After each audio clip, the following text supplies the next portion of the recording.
It's one of them!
He's dead!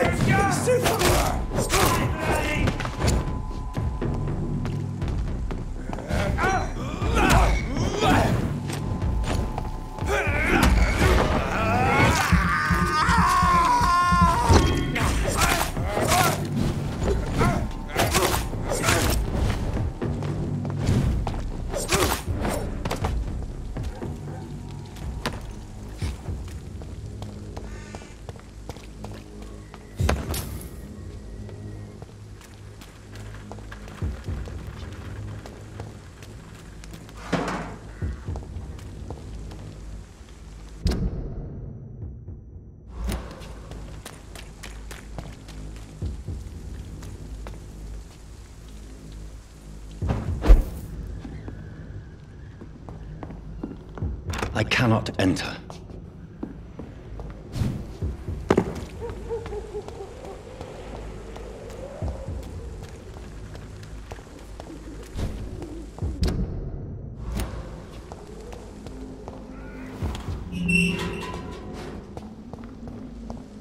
Whitechapel. This neighborhood is linked somehow to the kind Lady Ashbury's blackmail. First, let's find this Petrescu fellow.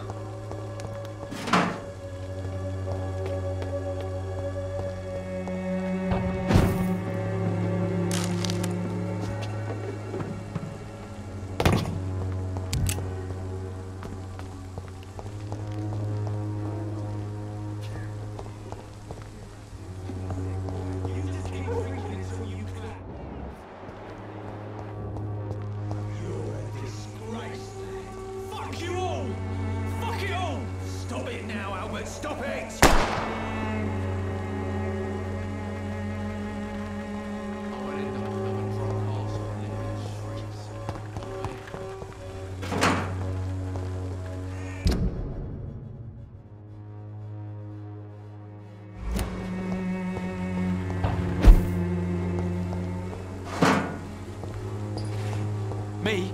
I'll not die in some piss-stinking alley reeking worse than a week-old lavvy. Are you all right? The bastard hit the wall next to me. I don't even know if he meant to miss. If you've been hurt, I can help you. I'm a doctor. Name's Albert. Remember it. Now bugger off.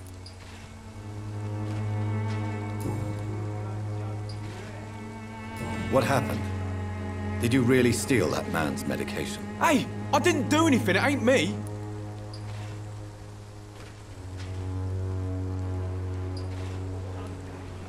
All right.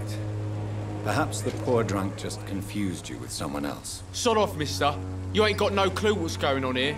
Bastard was a soldier in the war, so now he's got the right to shoot me. It's true. I'm not familiar with this part of town. Perhaps you could help me. I said sod off. Go find yourself another guide. Do you know Nurse Dorothy Crane from the Pembroke Hospital? If you know anything about her, I'd appreciate it. Never heard of her. If she's pretty, I'll keep an eye out.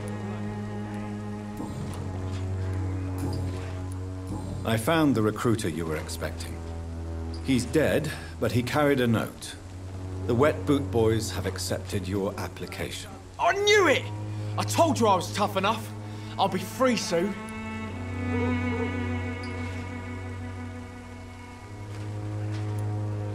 This note was found on a dead man, Albert. If that doesn't change your mind, then you must be ready to face the risks. You're all fancy words, none of which concern me. Go worry about someone else. I'm fine and I have a future here.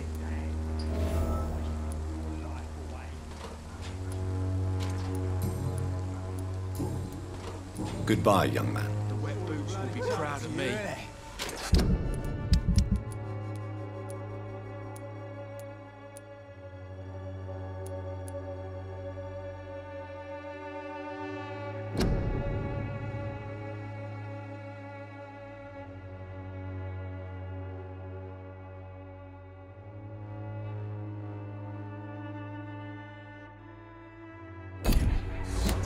Drugs for the sick and suffering.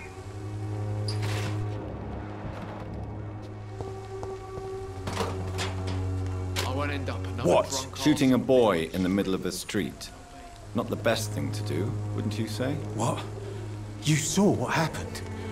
Who are you? I'm Dr. Reed, and I'd like to ask you a few questions, if you promise me to set your gun aside. No. Look, I'm not a violent man. I'm Benjamin Palmer, doctor. And no one can help me. Not even you.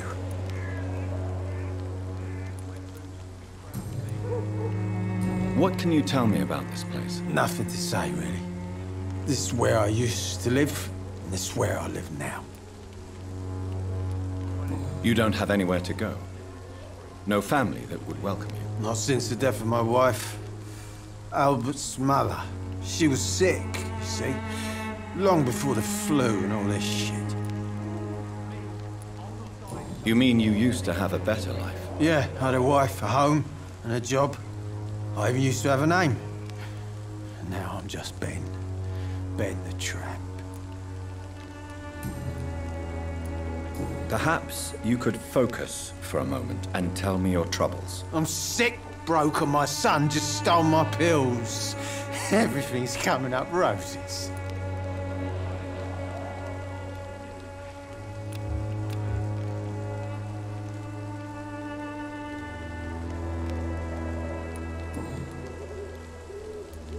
Do you know Nurse Dorothy Crane from the Pembroke Hospital?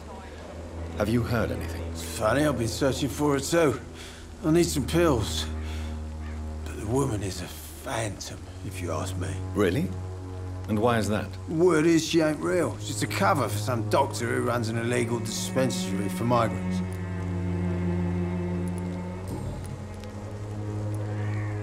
Whatever the boy did, I'm sure he didn't deserve a public execution. I swear I didn't want to hit him. It's just that I'm sick in the head, you see, and the boy just frayed me last nerve. What is it, Benjamin? It was the war, wasn't it? Your nerves are shot, aren't they? I need some answers, Private. From one soldier to another. The doctors called me a liar, a coward. Put me in a straitjacket, locked me up. Finally, they sent me back to the front lines with a handful of tablets.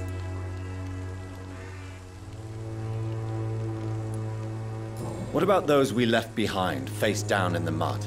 You want to change places with them? You cannot waste your chance at life this way. It's not that simple. I wouldn't have expected you to understand. I don't even know why I spoke to you in the first place.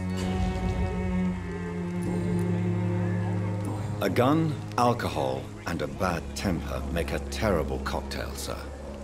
Goodbye for now.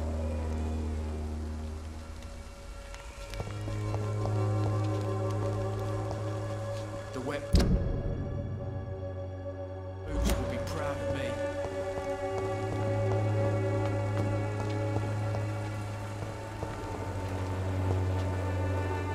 Good evening, miss. Good evening, sir. Are you interested in a miraculous cure for this unknown and deadly epidemic? Actually, I am. Then you have come to the right place. The famous Swanborough cordial is all you need to help keep you in perfect health. Oh, really? Why didn't I hear about it during my studies? I'm Jonathan Reed, by the way. Dr. Jonathan Reed. Ah, my brother has spoken of your research, sir. I'm Loretta Swanborough, and it's always a pleasure to meet a fellow healer.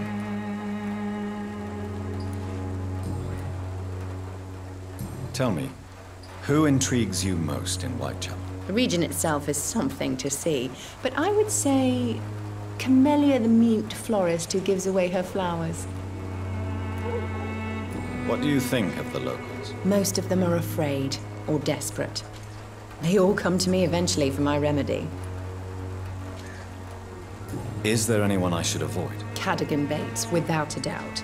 The bloody bastard remorselessly exploits poor migrants as soon as they get here.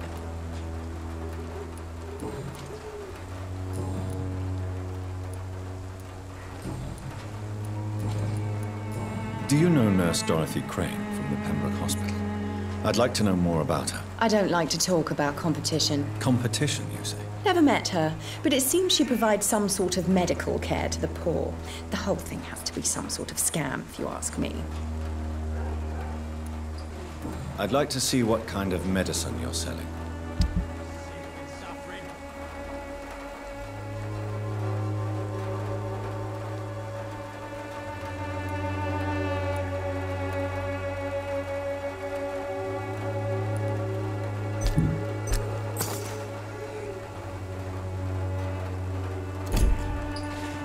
When science fails you, this elixir will give you faith again. Boy.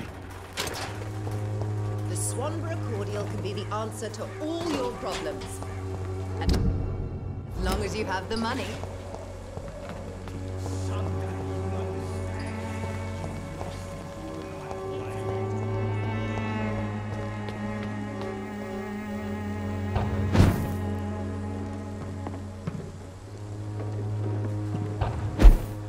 It's locked, all right.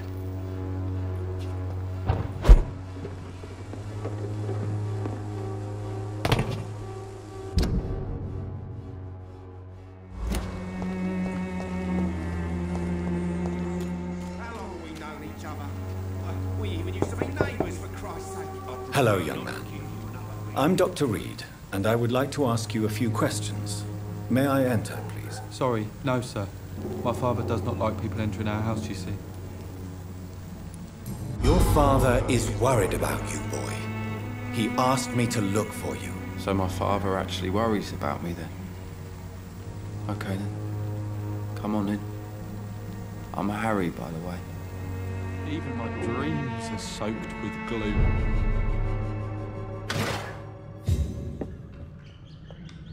So, may I ask you a few questions? I'm not bothered. What could be worse? How do you feel? I'm fine. I mean, it's not easy every day, but I'm fine. I'm just tired of being sick all the time. If only I could be tough, like... well, you know. Speaking of which, what can you tell me about your father? My father is an idiot who makes idiot things. That's all I have to say.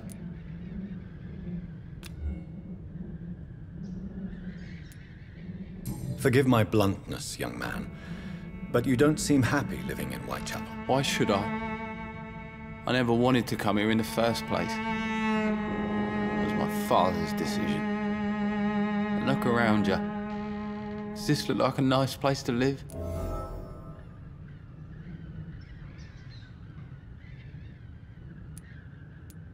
I'm sure your father did his best when he found this house. Times are tough for everyone, young man. That's exactly what my father says. Harry, you should be grateful for what you've got.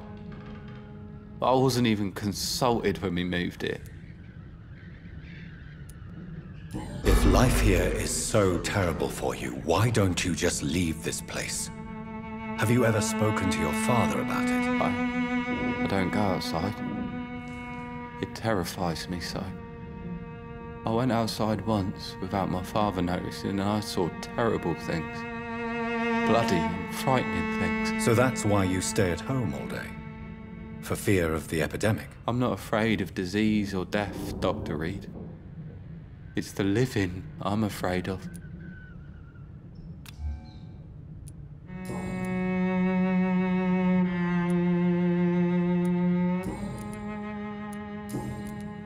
Do you know Nurse Dorothy Crane from the Pembroke Hospital? I'd like to know more about her. Yes, I know her. She came here to examine me when I was very sick. She said I should go out more. Do you need any medical help, young man? Yes, I do. I feel so tired. I don't know if it's the epidemic, but everything seems so hard. You'll feel better with this.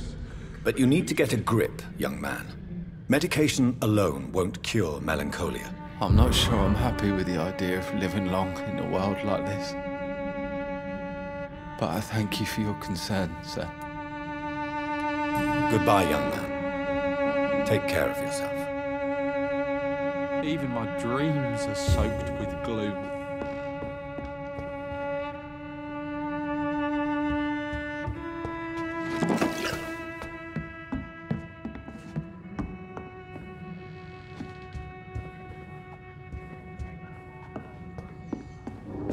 It's locked.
It's locked, all right.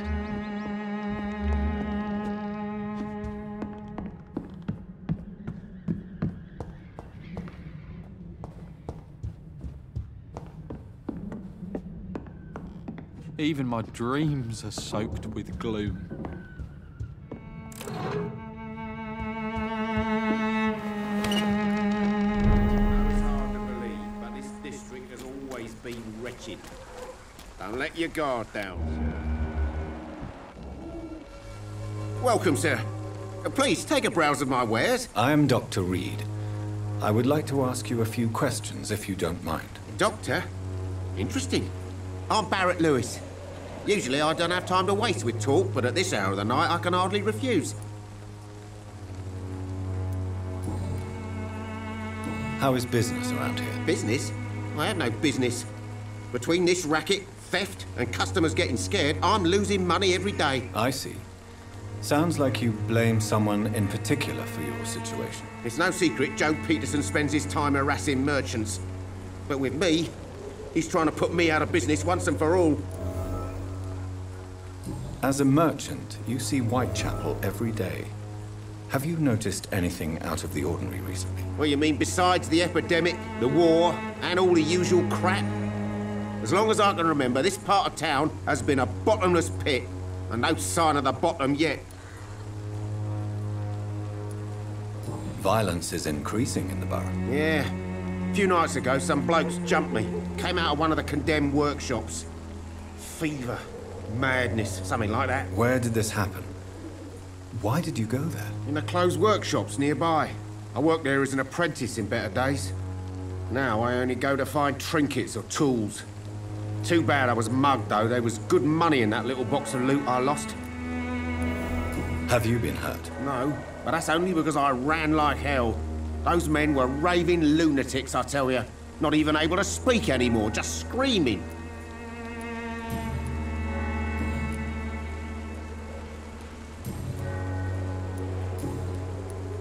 Have you heard of a nurse called Dorothy Crane? Nurse Crane? So the bitch really is a nurse, then? Always thought she was just some crafty foreigner, that one.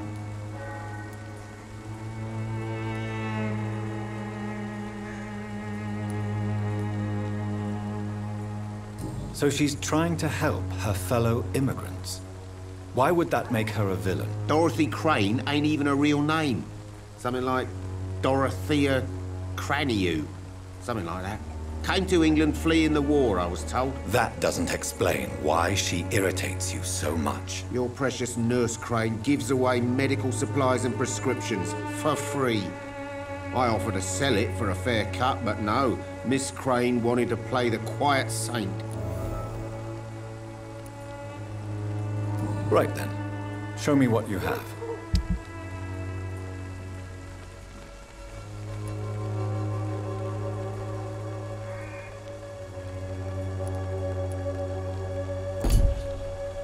Cheap price, good quality. Come on, take a look. Don't be afraid. Cheap price, good quality. Come on, take a look. Don't be afraid. Excuse me, sir. I have a few questions for you. Another journalist? I didn't answer the first one, so piss off. I'm not a journalist, I'm a doctor. A doctor, you say? It's quite a rare breed in this part of town. Really? But still, here I am.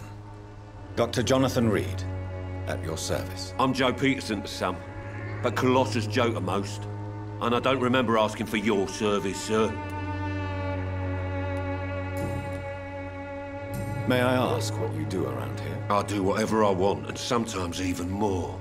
Now sod off. According to you, physicians are scarce in this part of town. Why is that? Not familiar with this neighborhood, are you?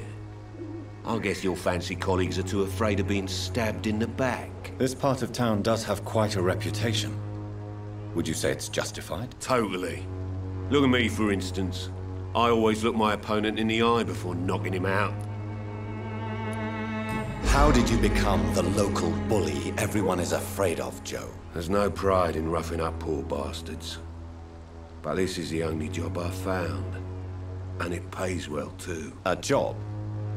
So you're racketeering for someone else? I got enlisted by the Wet Boot Boys, a gang from the docks. I'm their muscle for their dirty work.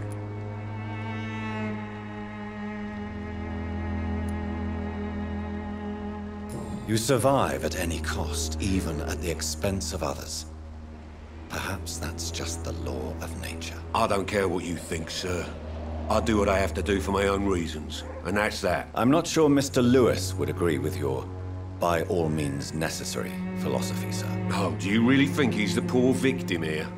Barrett can be as sneaky as anyone. Long ago, I even called the bastard my best friend.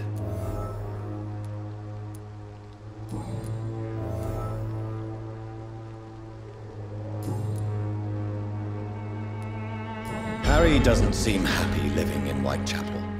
Why did you make him come here? I've always put my son's interests above everything else, whatever he may think. Our house is small but affordable. The walls are thin, but the door is solid. You really love your son, don't you, Mr. Peterson? He's my pride and joy. Even if he hates me for the choices I make and pushes me buttons more than he should.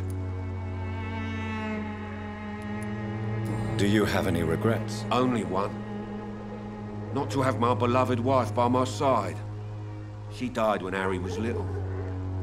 My sweet Jane. She gave the boy confidence. Since the criminal nature of your job means you could be arrested, are you not afraid of what would happen to your boy if you were? No one will ever take my son away from me. If that ever occurred, I'd hunt the bastard down and rip off his head with my bare hands. Why do you keep on working for the gang, Joe? You know it doesn't suit you. It's true, I hate this job. And I know I made some bad choices, but I'm a wet boot boy now, and people won't forget it. You could leave tomorrow. Start another life in another town. That's easy for you to say, Doctor. We are poor. My son's weak, and there's no way he'll endure another disappointment.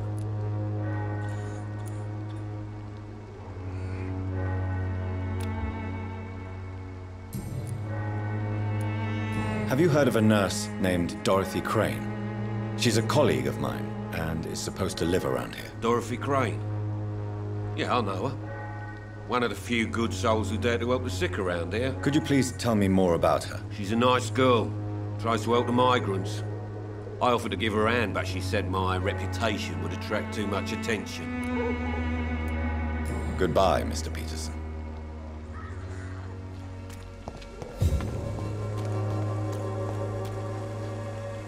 Fancy buying something, sir? You never lose your focus, do you?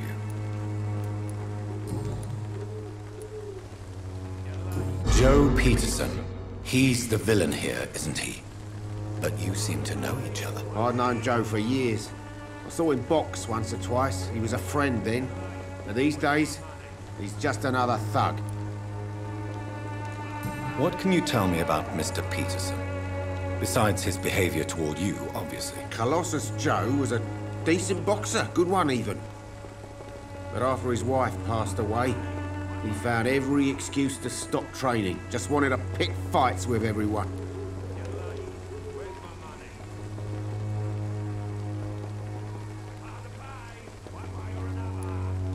It's never easy to find a new path in life, especially after the loss of a loved one. But crime is certainly not the best option. We've all had some rough times, ain't we? But most of us don't use our fists to see us through. And no one has ever stood up to this thug. Nobody would be fool enough to stand against the wet boot boy.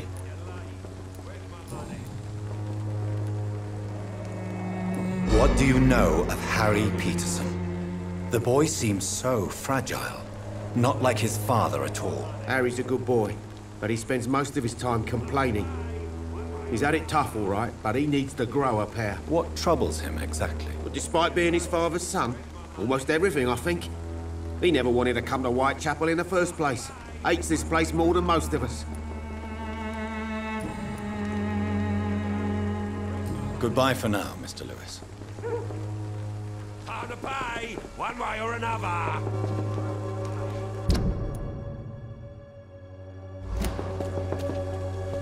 You're late.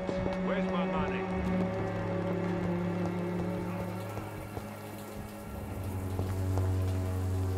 Good evening, sir.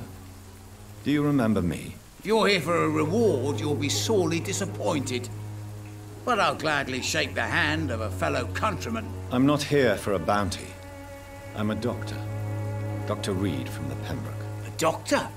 In Whitechapel? What an opportunity. My name's Bates. Cadogan Bates. Do you require assistance, Mr. Bates? Not me, but your skills could help a lot of people round here. That would help my business, because I say, a live tenant's a paying tenant. It's unusual to see someone so happy around here, especially considering the current situation. Why should I be sad now? There've always been wars, disease, tragedy. There always will be. That's an unusual way of seeing things in these trying times. I don't see why I should shed a tear for another man's woes. I'm healthy, and I intend to stay so. What help could I possibly be to your business? That's simple. I already get good money from all those fleeing the war. Can you imagine what they'd be willing to pay if I could offer medical assistance too? Mr. Bates, do not make me regret saving your life in this quarantine zone. I understand, Dr. Reed, you're from a good family. Don't want to get your hands dirty. That's fine. I'll be happy to act as your middleman.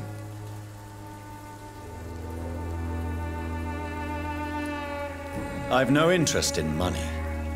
Perhaps one night I will visit you and take what I require. If that should happen, there will be no need for a middleman. So it's a no, then. That's too bad. The Reed tonic could have really helped people, you know, saved lives. Isn't that what you do? I mean, people buy that Swamburgh shit. What is your business, exactly? I offer fair lodgings for a modest price to the poor and weary of Whitechapel. I see. And what about those who cannot pay? Well, deals can be done, if you know what I mean. Money's not the only currency. After all, I'm not immune to a pretty face.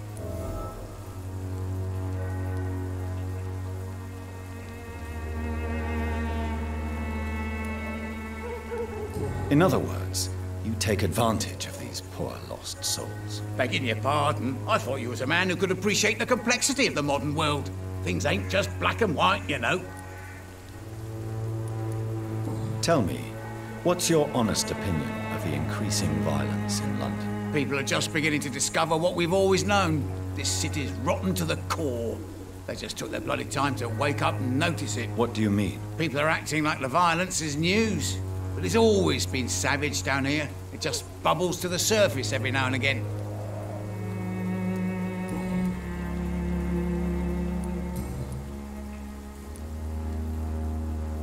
You seem to have recovered well since your attack. Do you ever think about what happened to you? Not much. It was a fucking nightmare. Savages, absolute bloody savages. Their appearance. Jesus. It made me want to puke. You'd better not come back here. I won't be around next time to save you. I want to know everything about the recent violence, Cadogan. And I want the truth. Well, rent may be a bit high, and yeah, I've had to evict a few people. But that's business, isn't it?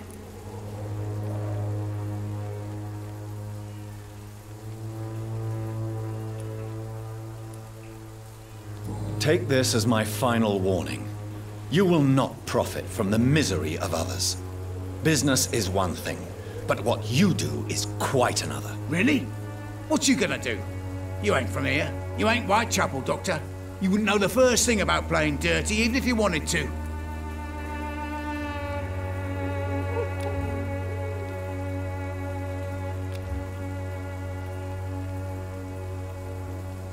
Since I took an oath to help people, can I be of assistance? Well, seen better days, that's for sure.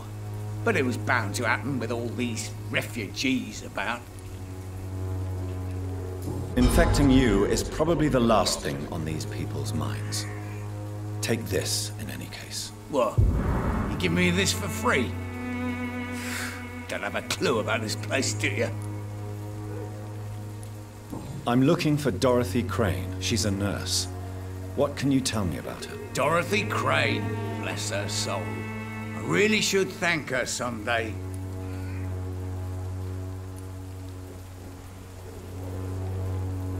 Has she treated you? No. When I need a checkup, I'd go to a bloody doctor, not some back alley clinic full of sick foreigners.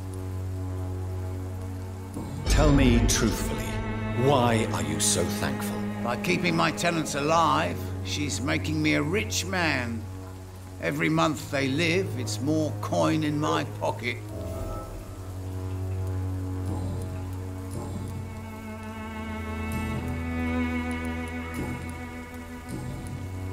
Goodbye, Mr. Bates.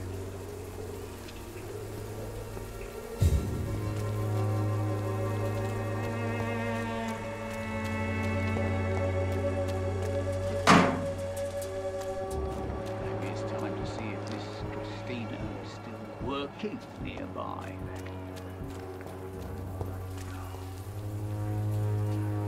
You distribute flowers in this house. What? What do you want? Leave me alone. Good evening, sir. I'm Dr. Reed. I'm looking for Nurse Dorothy Crane. There is no Dorothy Crane here. Now goodbye. I'm afraid this medical leaflet says the opposite, sir. Really? Well, I'm afraid I'm going to close this door right now. Go bother someone else, Mr. Doctor.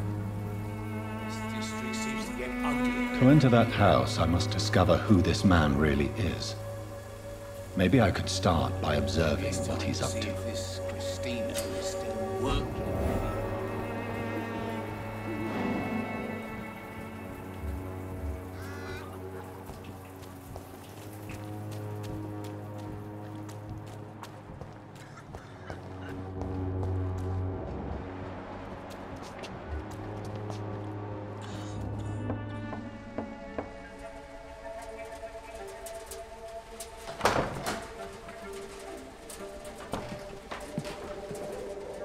A strange man was at the door with a pass for our medical facility. I refused him entry.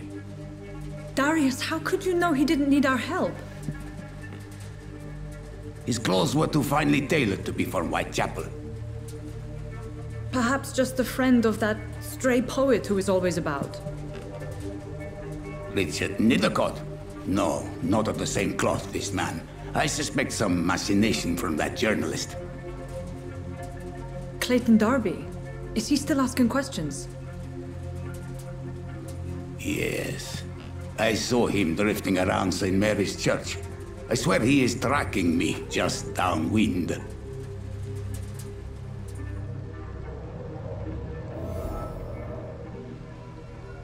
I must talk to that journalist or the poet.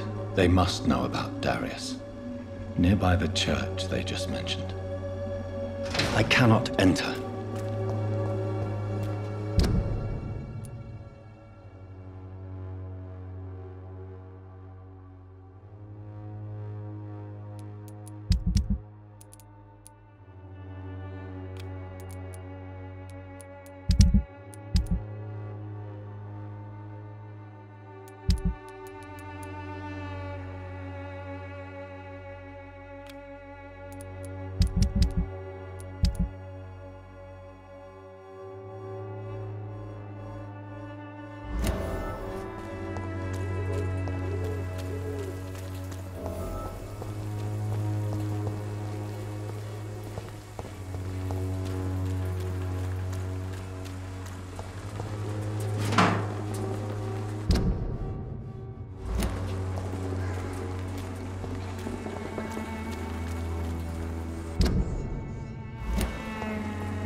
pay for that!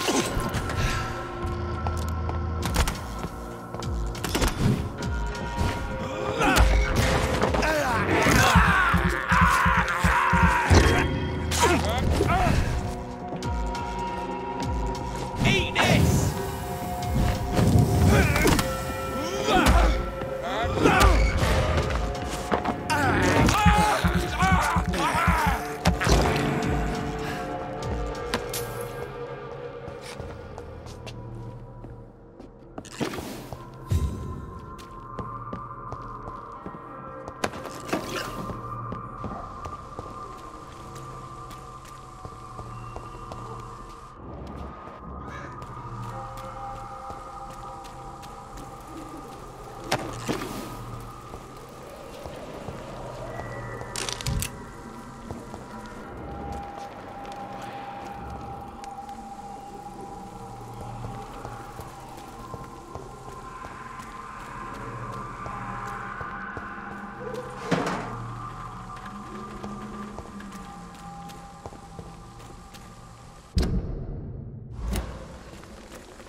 Come on, Barrett, you know the game. You pay for peace of mind.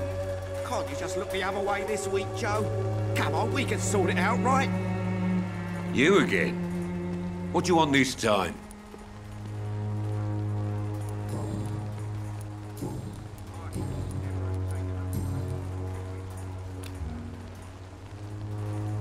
Goodbye, Mr. Peterson.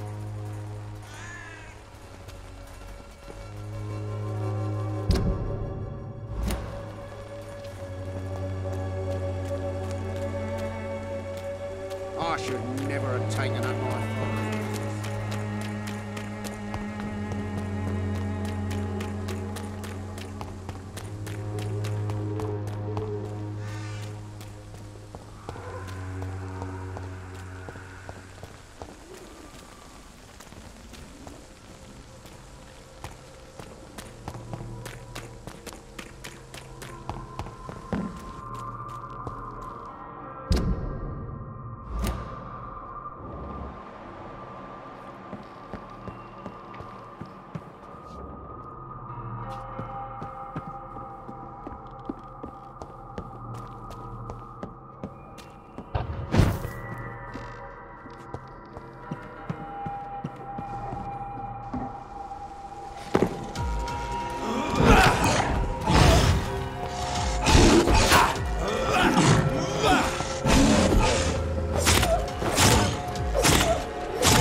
This could be the box Lewis thought he lost. There's a letter inside.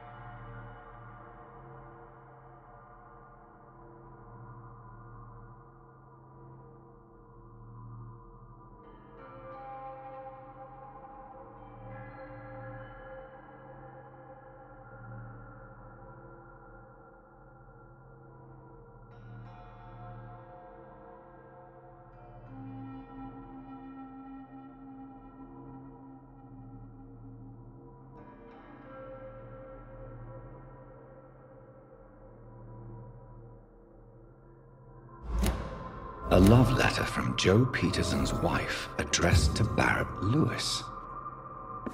Who should I give it to, I wonder?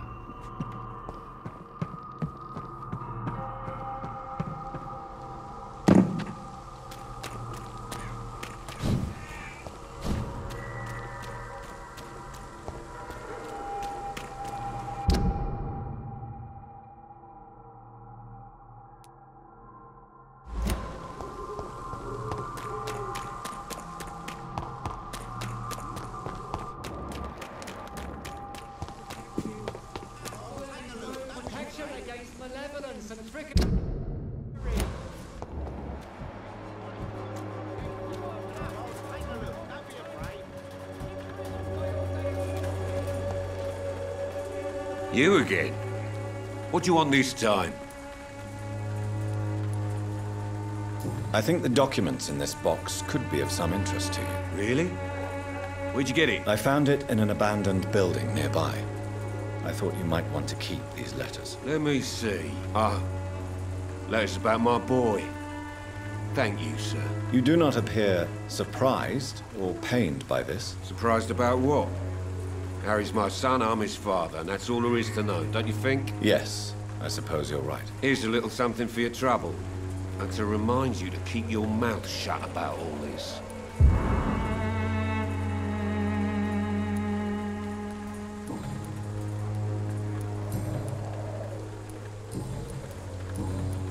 Goodbye, Mr. Peterson.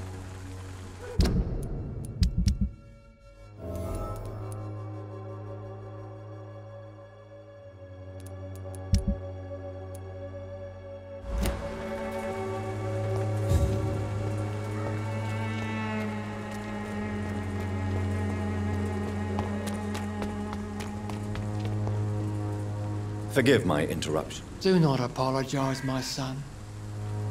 Father Tobias Whitaker is always happy to teach mortals about the incoming Armageddon. I am Dr. Jonathan Reed, and I just have a few questions. A scientist? You are much more lost than I thought, my son.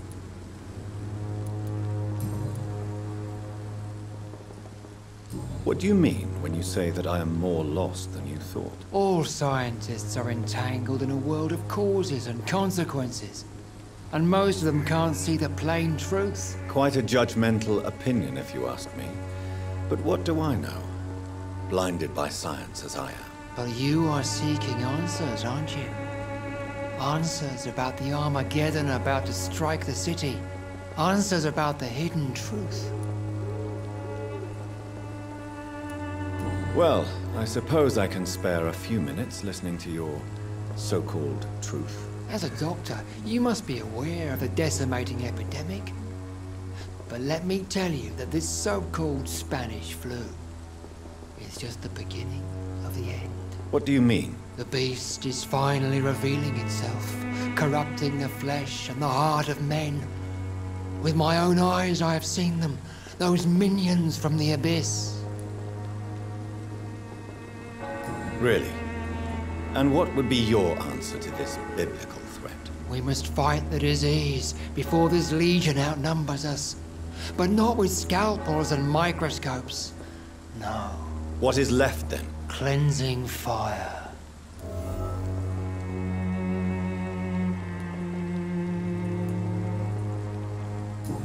me, Tobias. What exactly is your plan concerning the cleansing of this city? God will recognize his own. More than once this city has risen from the ashes, hardened and purified by the flames.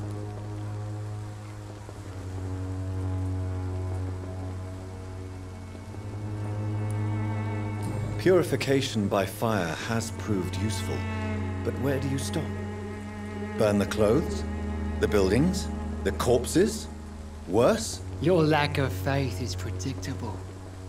But my task is to convince rational minds like yours to see the light.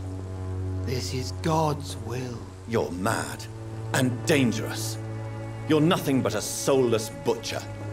A small-time Torquemada.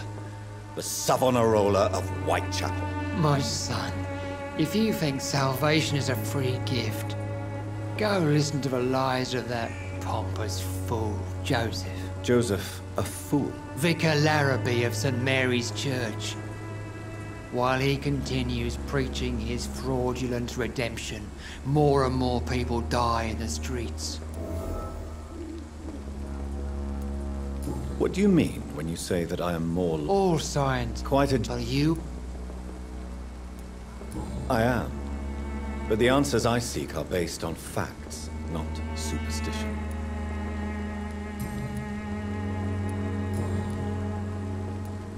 Have you any friends? Any family left in these terrible times? No. But I have a disciple I see as my son. He is so devoted. I sent him to preach the good word in the heart of this corrupted city. Where did you send him? I sent Samuel to the Stonebridge Cemetery, where the pestilence and evil grows night after night. You sent him on some preaching crusade during the epidemic. As a true believer, Samuel will fear no evil while he walks through the valley of the shadow of death.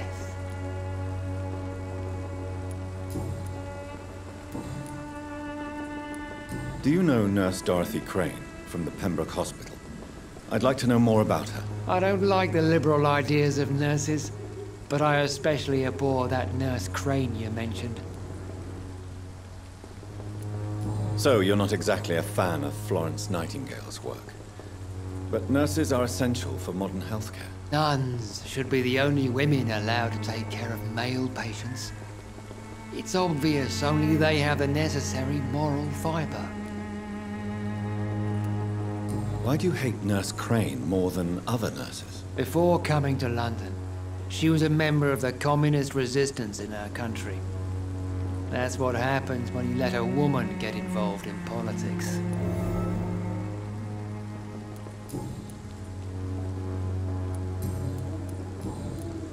I have heard enough for tonight. Goodbye.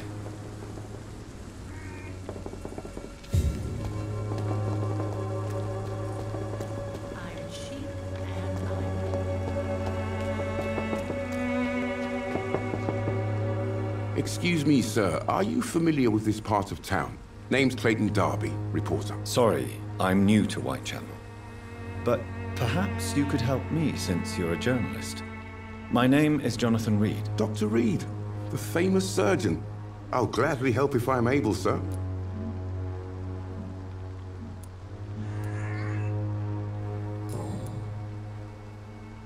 Why are the newspapers keeping silent about the Spanish influenza?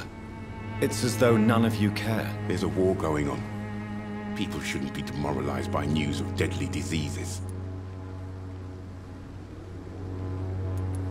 I served in France. Our top priority must be to put an end to this butchery. This war must stop now. Sir, streets are a battlefield too. An invisible and untold war is going on, and it must be stopped. What is a journalist doing in this borough after sunset? He goes where none of his colleagues would dare to go, to inform the country. So you risk your life to reveal the truth. I saw many reporters do the same during the war. Whitechapel is the crucible of so many untold stories and tragedies. I want people to know them. That's quite honorable of you. But is the public interested? Not at all, sir. And that's why I'm an independent journalist, hoping to sell some stories. Have you any idea of the danger you face in these streets at night? I've had to run and hide more than once from frenzied mobs incensed by the fever. Do you think the flu is really responsible for this, Doctor?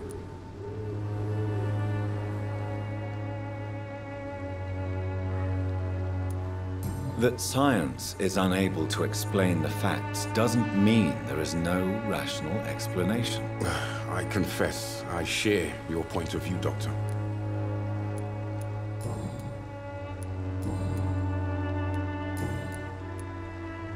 I heard you're investigating an underground medical dispensary in Whitechapel. What do you know about it? Not much, I'm afraid. They are wary of strangers, and I'm not really an acquaintance of theirs. Why do you care?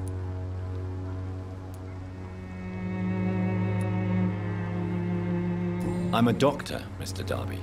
I care about everything involving public health and this epidemic. Are you sure you're not just concerned about the repercussions that a scandal involving a certain Nurse Crane from the Pembroke Hospital would bring? Without a doubt, you are a damn fine journalist, Mr. Darby. What do you know of her accomplice, a man named Darius? I don't know much about the man. He's very cautious, never goes out, doesn't seem to have any friends or family. He has no relatives at all? No, except for that strange man, a poet named Richard Nethercott, who sometimes comes by.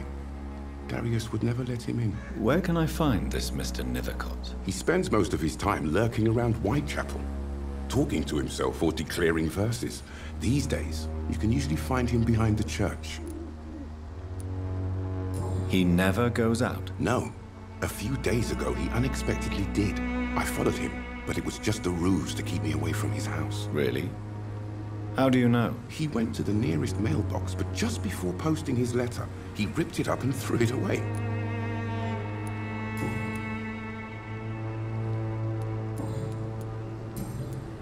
Goodbye, Mr. Darby. Farewell.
Good evening, miss. I'm Dr. Reed. I'd like to ask you a few questions. I know what you're thinking. A tall stranger who meets a girl in the street at night. It reeks of the penny dreadfuls. But I mean you no harm, truly.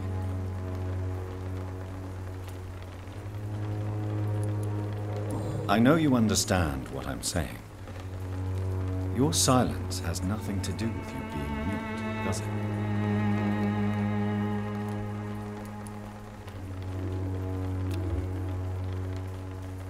You don't seem to need my medical attention for now. Very well. Goodbye then.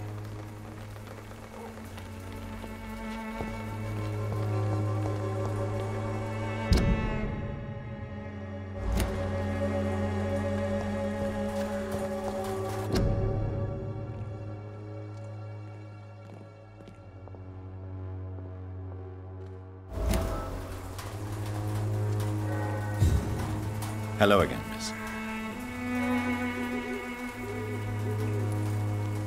Camellia, I know you work for Dorothy Crane. Please tell me about her secret dispensary. a stubborn and mute comrade. Nurse Crane and Darius Petrescu have been clever.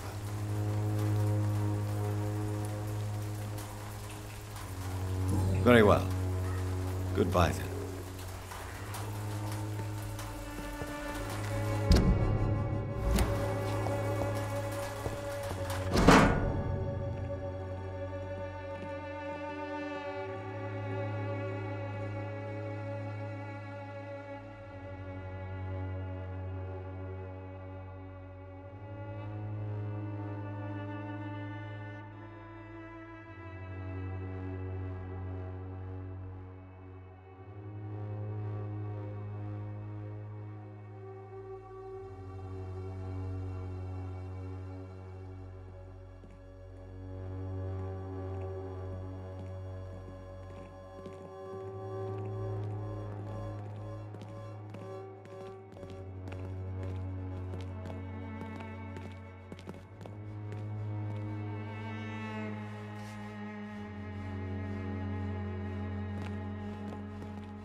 The content of Darius' letter to his children could give me more leverage to enter.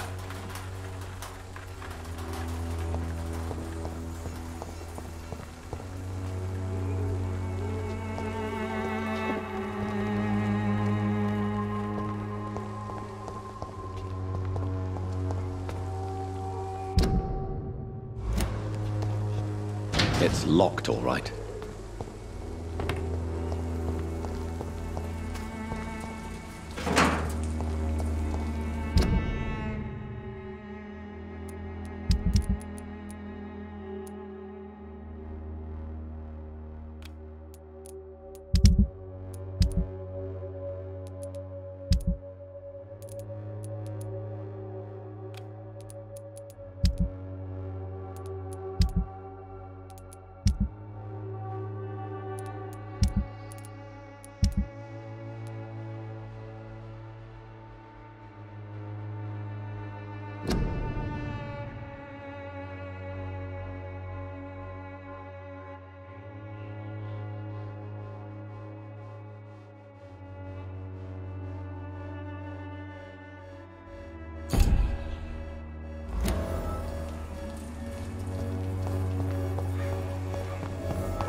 To see the true horror around you.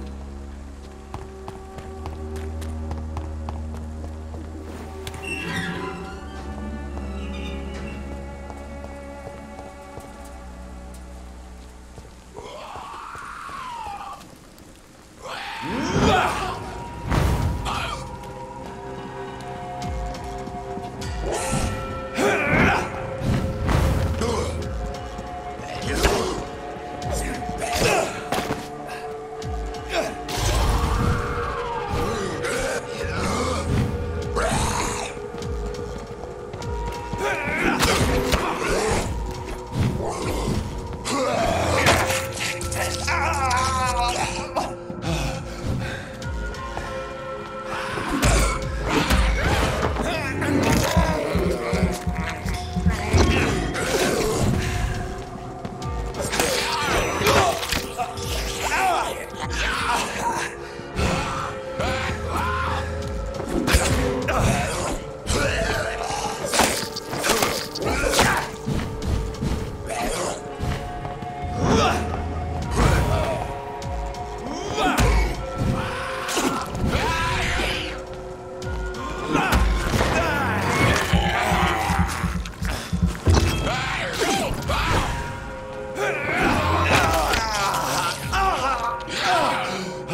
Good evening, sir. I'm Dr. Reed. I would like to ask you a few questions. Please be my guest. Although I may not be the best informant regarding this part of town, my words speak about that which the eyes cannot see. Really? Are you an artist of some kind? I'm a poet, sir. Richard Nethercott, at your service. May I ask what you're doing at this hour of night, sir? Do you live here? Not at all. I'm just enjoying the pleasure of a quiet walk. Though night talks are always preferable, if you ask me. Especially with strangers. But are you not afraid of the epidemic? Oh, why should I? I see some equity in the Spanish flu. No flesh should be saved, say the scriptures. Good or evil, rich or poor, all are equal in the eyes of the flu. If you say so. But as a physician in a time of epidemic, I must caution you to avoid unnecessary exposure, sir. Thank you, Doctor. But we both know the seeker of truth has to go boldly where the weak dare not.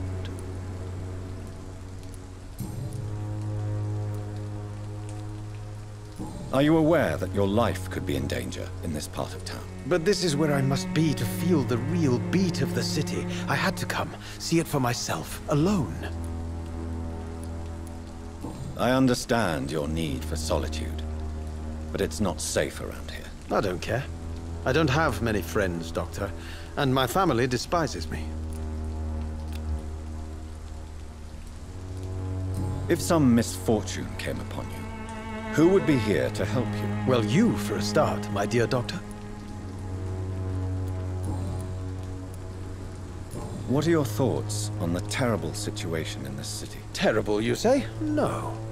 Of course, the death of so many innocents is a tragedy. But the scourge has not been all bad for the city. Oh, no, sir. What are you talking about? Do you remember London before the flu? Noisy, cacophonic, quiet nowhere to be found. And now, listen to this oddly peaceful silence.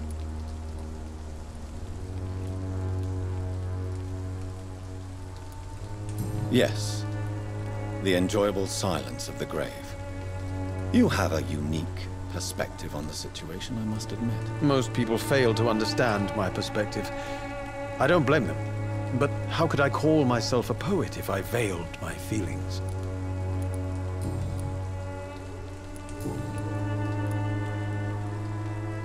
Tell me, Mr. Nethercott, why seek inspiration in Whitechapel?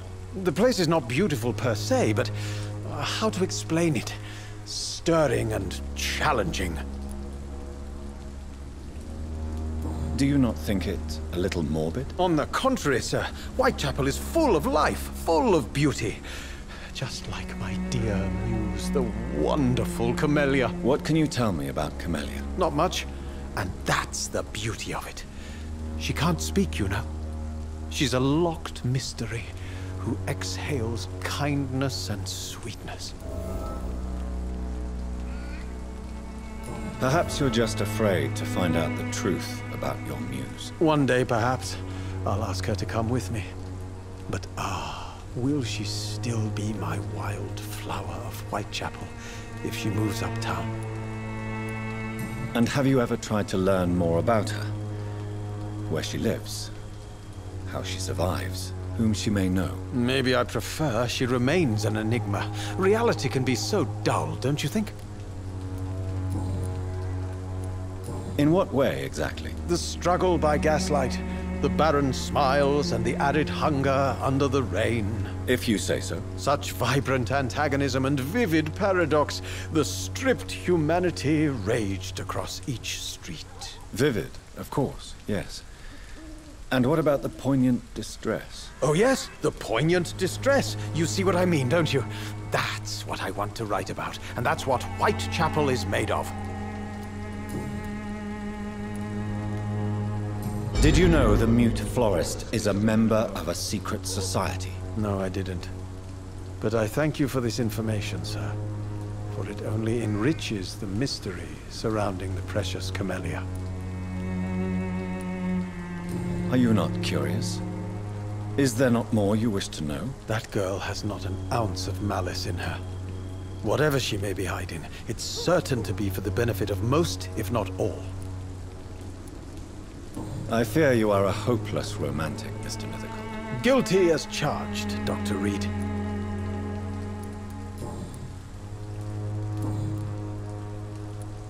May I ask you a few questions about the district? Extraordinary part of town, is it not? I'll be glad to help you, if I can. I'm looking for Dorothy Crane, a nurse who lives in this vicinity. Dorothy Crane. Oh, I love the name. The Crane of Whitechapel. Sounds very mysterious. But, sorry, no, never heard of her. What can you tell me about an old man called Darius? Darius Petrescu? Yes, I know him. At first, I thought he was only a small publisher. I invited him to publish my work, but his reaction was pretty clear. Not interested in your talent? Darius is an old political activist who takes delight in printing tracts and lampoons. Those communist activities only require mediocre writing skills.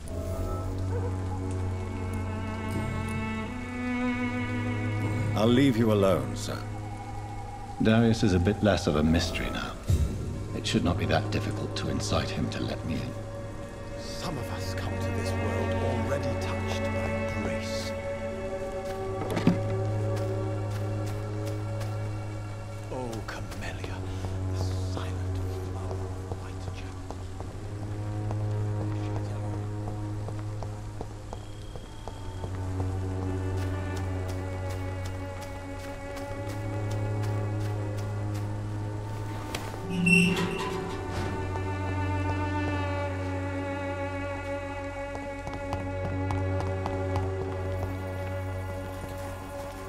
Hello again, miss.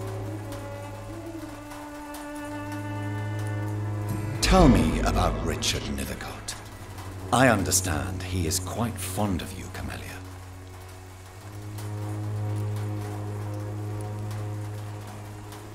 Very well. Goodbye, then.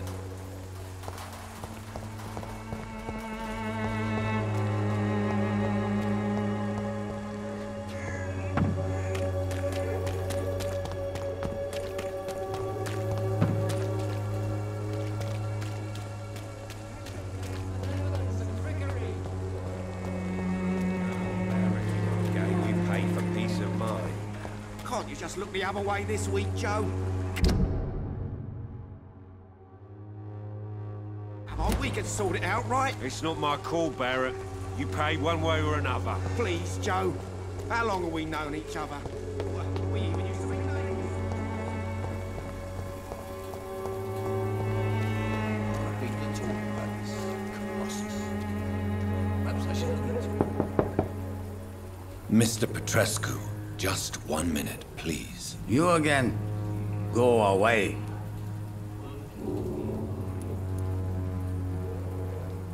Sir, wait. Stop this nonsense. I know Nurse Crane is here. Shall we speak man to man, you and I? All right. Speak up. Don't you see we're on the same side? We fight to help the poor, sick, and abandoned. I'm nothing like you, Mr. Doctor. Yes, you are. You too believe in providing medical care without charge. You know what we have to sacrifice to make the world a better place. I have to admit your words have conviction. All right, I'll let you see Dorothea. Don't make me regret this, though.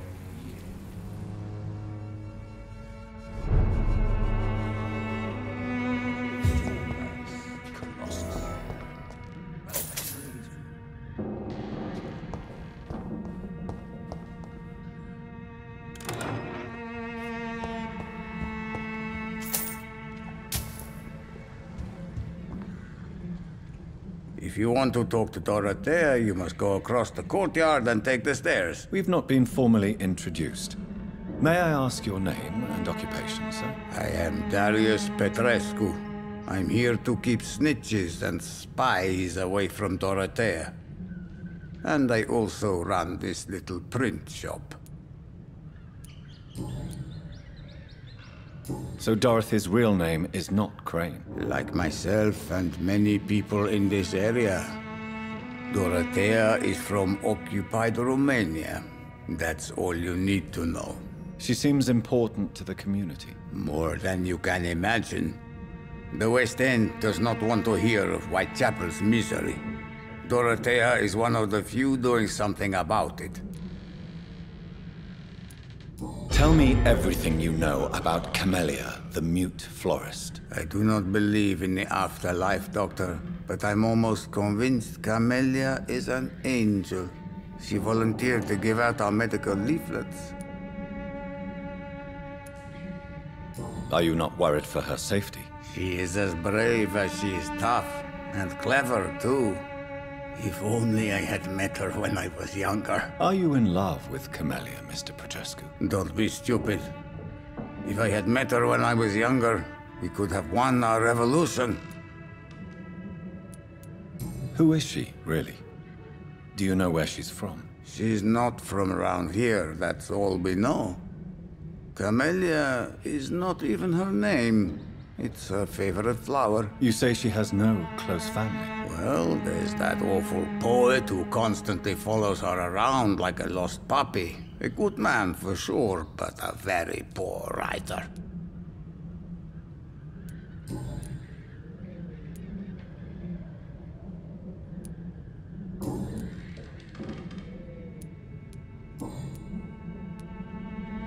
Do you have any family left, Mr. Petrescu? Children or grandchildren? Who knows? I have abandoned my people for so long, they might as well be dead. As dead as I am for them, I suppose. Don't be embarrassed, sir. If you must know, my own father disappeared many years ago, and I forgave him. It's quite awkward to talk about our families like this, but thank you, Dr. Reed. I appreciate your trust. This war won't last forever. Did you ever think of returning to your country now it's free? No. I have taught strength and determination to my sons and daughters. I'm an old, dying man who only has memories of better times to cherish.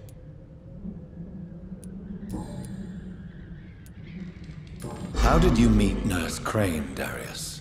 Why does she trust you? I'm her oldest friend in England. Dorothea and I share many ideas about this country and about the country we left. You mean occupied Romania, don't you? Even if not directly, I fought against your enemies. Really?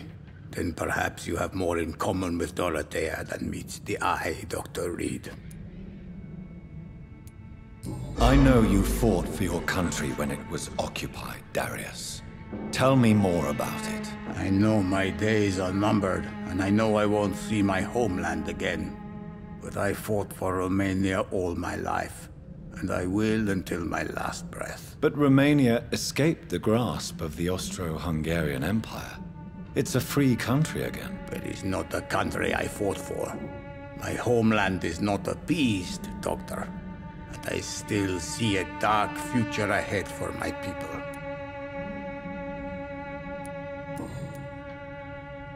Goodbye, Mr. Petrescu.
It's locked.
What do we have here, nurse? Patient Raz Van Vasily. High fever running on 3 days. Complaints of dizziness, muscle aches, and head pain. Diagnosed with influenza. Treatment? Aspirin and salicin for the fever and discomfort. Liquids for dehydration, but he's having trouble keeping even water down. Thank you, nurse. Anything else I should know? He did lose consciousness this morning, but he's never had convulsions like these. He's not convulsing, he's choking. He's not getting any air. Scalpel! Hand me that scalpel! What can I do, Doctor?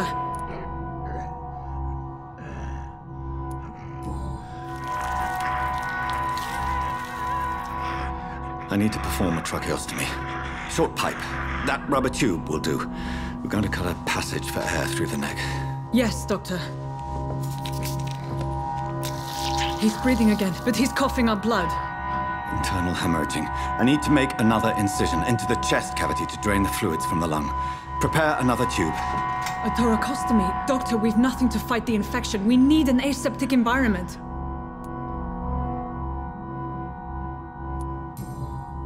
Right then, Nurse Crane. What do you suggest we do? I've no idea. I'm not the doctor. Time is of the essence. We need to perform a thoracic drain. Yes, Doctor.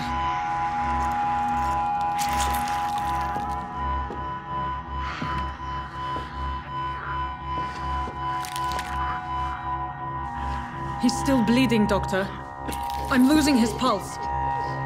The drain must have punctured the intercostal artery. There's too much blood. Are you all right, Doctor? I can't see.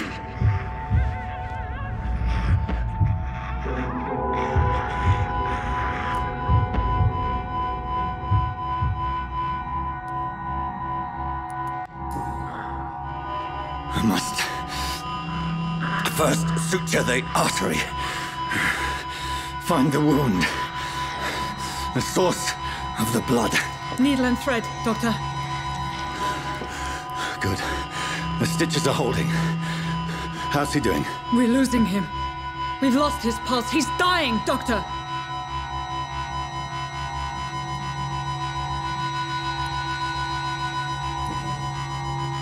Cardiac massage, now. Cardiac... What? Are you making this up as you go along?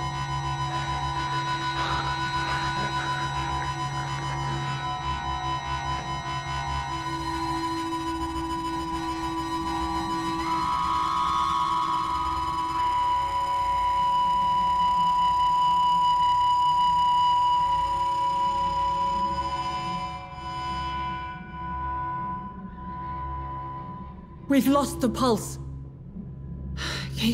He's gone, Doctor. Nurse, we did everything we could. Truly?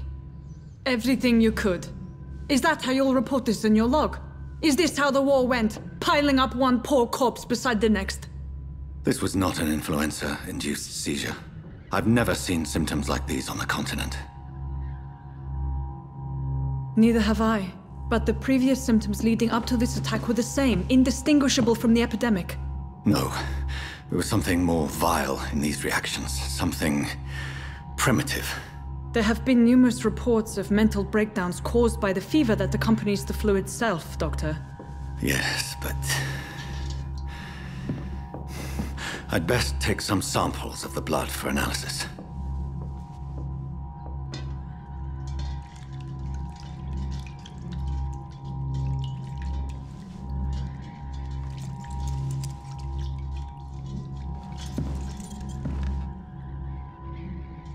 I doubt you're here to test my bedside manners.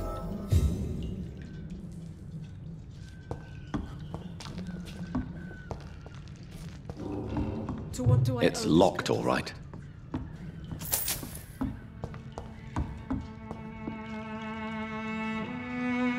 This is an unfitting place for the illustrious. I suspect it was more than intuition alone that led you to us. So, how might I be of service, Dr. Reed?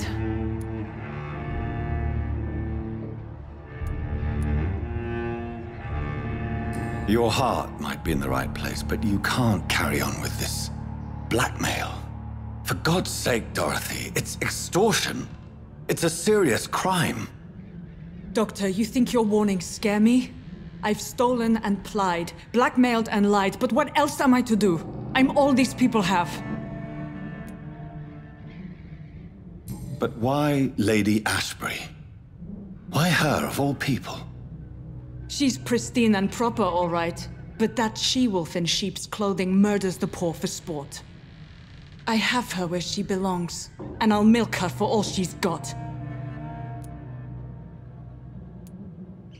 Dr. Swansea is a sensible and honest man. He wouldn't have refused your friend's care at Pembroke. It's easy for you to say, Doctor. These people cannot go to the police, nor to the hospital. They don't even speak English. They depend on me for everything. So, the end justifies the means. Is that your defense? I know you're kind, Doctor. Just another fine-heeled, silver-spooned gentleman who was given the world on a platter. You know nothing of poverty. Nothing of the shame, the hunger, the loneliness. You've convinced me of the sincerity of your actions and their noble justifications. But all the same, blackmail is a crime, and it will stop, Nurse Crane. So, are you going to turn me over to the authorities?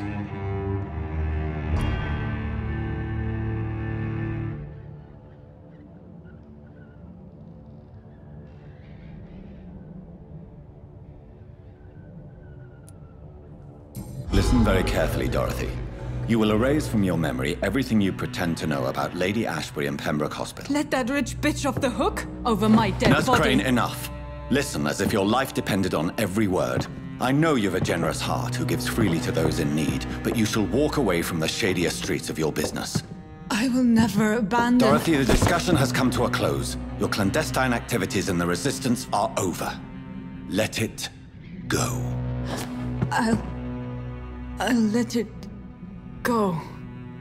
Yes. All gone.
This week, Joe.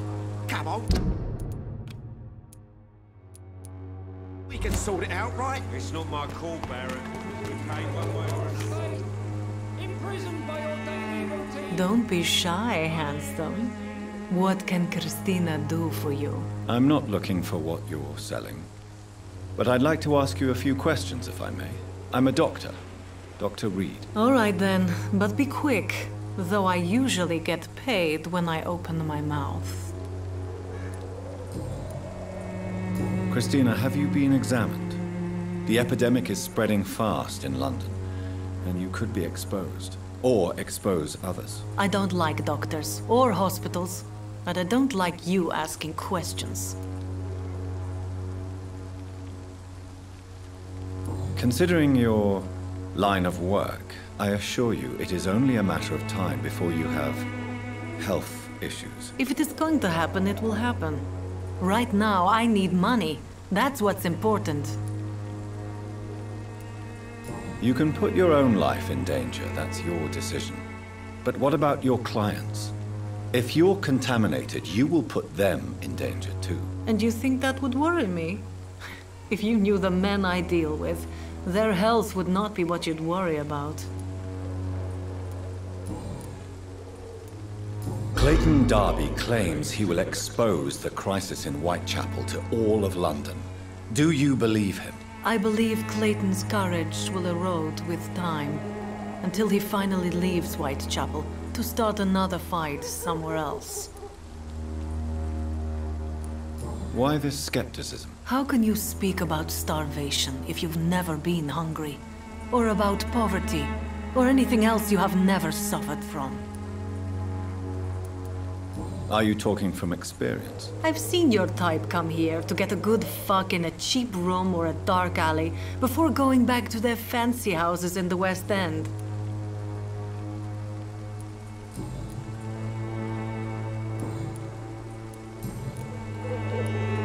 Tell me about yourself. Are you joking with me? People don't usually come to see me for conversation. I have no interest in your work. I am, however, curious as to what led you into this career. Short story. The war, exile, and England. This country is not especially welcoming. I've been refused many jobs because of where I am from. I had few options left.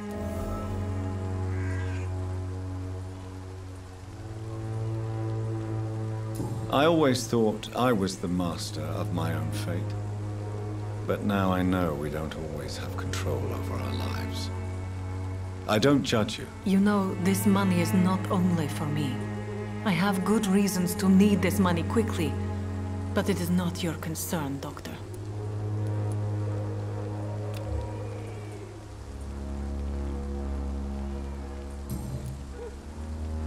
Goodbye, miss. Take care of yourself as best you can.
Human blood. Whoever left these marks did so deliberately.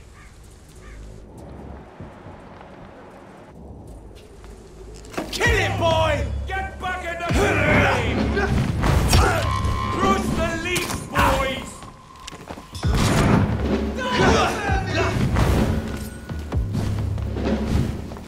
Look at it! Gone up like kindling!